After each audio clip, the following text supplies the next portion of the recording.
नमस्कार, आप देख रहे हैं मन्नू की मोटर। मैं हूं मनी सोली। अगर आप केदारनाथ जी की यात्रा हेलीकॉप्टर से करना चाह रहे हैं तो आपके लिए एक बड़ा अपडेट है। उत्तराखंड सरकार का जो पर्यटन विभाग है उसने एक एडवाइजरी जारी की है और जिसे देख के लगता है कि कई सारे लोग गलत तरीके से फ्रॉड तरीके से केदारनाथ की हेलीकॉप्टर की बुकिंग कर रहे हैं।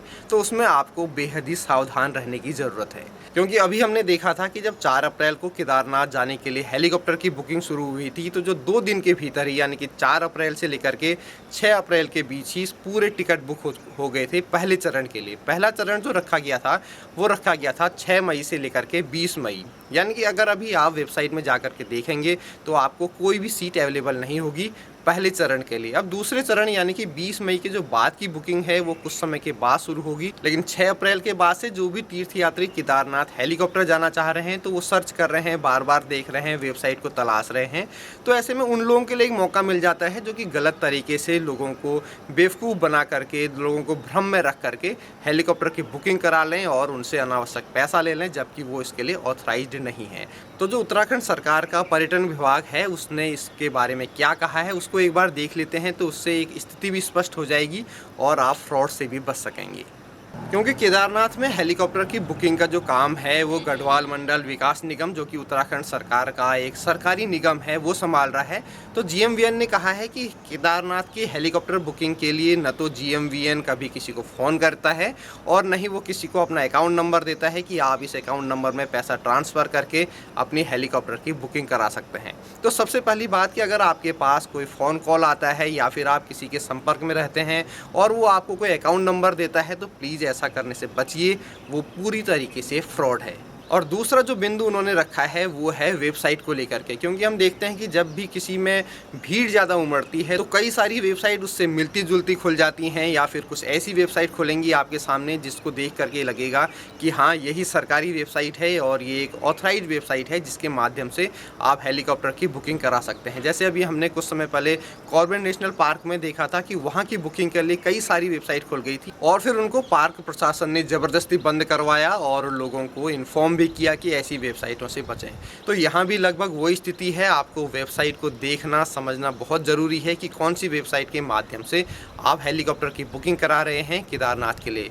तो जो उसकी आधिकारिक वेबसाइट है उसके बारे में दूसरे पॉइंट में कहा गया है कि आपको जो बुकिंग करानी है वो सिर्फ एक ही वेबसाइट पर करानी है, वो है heliservices.uk.gov.in।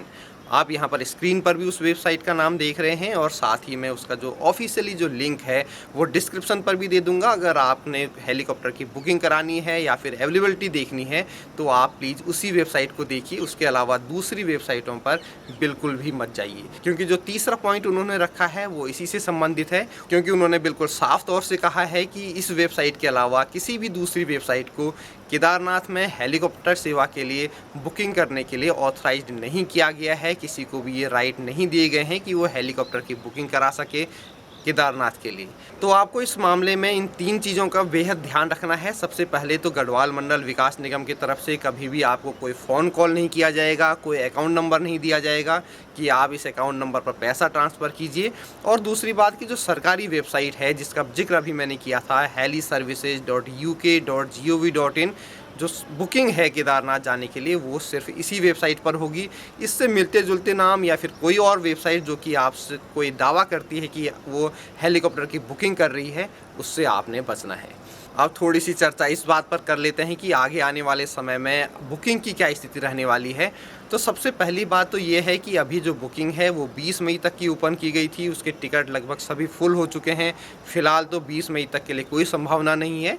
20 मई के बाद जैसे ही कोई अपडेट आता है तो मैं वो आपको सूचित भी करूंगा और आप भी इस वेबसाइट के माध्यम से लगातार उस पर नज़र बनाए रखिए, क्योंकि अगर आप वास्तव में नीडी हैं या फिर आपके पास ऐसी स्थितियां हैं कि आपने हेलीकॉप्टर से ही वो यात्रा करनी है तो तब तो फिर आपको लगातार वेबसाइट पर नज़र बनाए रखनी होगी। क्योंकि पहले का जो अनुभव है जिसमें सिर्फ 2 दिन के भीतर ही सभी टिकट फुल हो गए थे, कोई भी सीट अवेलेबल नहीं हुई थी, तो उसमें आपको लगातार वेबसाइट देखनी पड़ेगी और जो भी जैसी कोई अपडेट होता है मैं भी कोशिश करूँगा कि आपको उससे अवगत कराऊँ। तो ये था आज का एक छोटा सा वीडियो चार धाम यात्रा के अपडेट को लेकर के। मुझे उम्मीद है आपको आज का ये वीडियो पसंद आया होगा। साथियों के साथ शेयर ज़रूर कीजिएगा ताकि वो इस तरह के फ्रॉड से बच सकें। चार धाम यात्रा को लेकर के अगर आपके मन में कोई दुविधा है, कोई क्वेरी है, कुछ पूछना चाहते हैं तो कमेंट बॉक्स में आपका स्वागत है। जल्द ही मिलते हैं किसी नई वीडियो के साथ, नए अपडेट को लेकर के। तब तक दीजिए इजाज़त। नमस्कार। देख रहे हैं मन्नू की मोटर। चैनल को करें सब्सक्राइब सबसे पहले वीडियो को देखने के